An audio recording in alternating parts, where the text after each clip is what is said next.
Long before you could kick the skied Kentucky Kingdom, We've got all the high-flying rides that spin you around in the air, turn you upside down. or get soaked at Holiday World's Splash and Safari.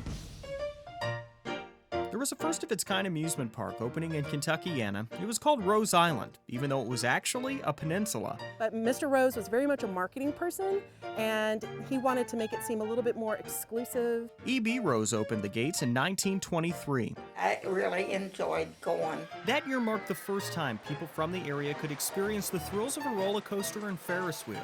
It was a nice amusement park. Get on the back of a horse, I rode my first pony there. They put me up on one, held me, and finally I got to where I could sit on it by myself. or jump in a pool when hardly anyone had one. Times were good. People drove their Model A's or Model T's from near and far. People in the big city of Louisville took the belle, then known as the Idlewild, to Rose Island shores. You just wouldn't believe how they'd run off and just like a cattle or something. The Great Depression couldn't even slow down the excitement the amusement park brought to Kentuckiana. The roaring crest of the swollen Ohio practically engulfs Louisville in its race to the Mississippi. But the Great Flood of 1937 certainly did.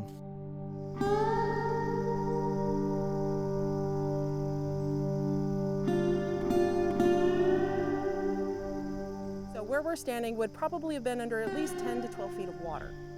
So all of Rose Island was covered with water, and when the waters receded, Mr. Rose came out and he looked at everything and decided that this was probably not the best economic investment.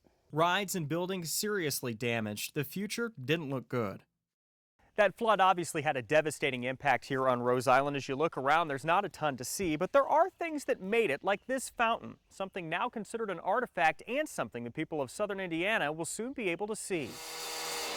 Work has been going on in the now wooded area for several weeks. Charlestown State Park has contracted crews to clear trails, make a big welcome area, and put signage up to show you what old landmark you're looking at. The swimming pool was still holding water up until the beginning of this year. It's all to preserve southern Indiana history while taking you on a hike down, or maybe up, memory lane, literally.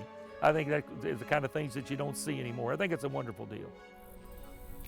Clark Nichols grew up in Charlestown, hearing all about Rose Island from his parents. That was the number one conversation sometimes, what they would do on Sunday afternoon when they would go to Rose Island. He couldn't be more excited to hear about the blueprints drawn up by Charlestown State Park.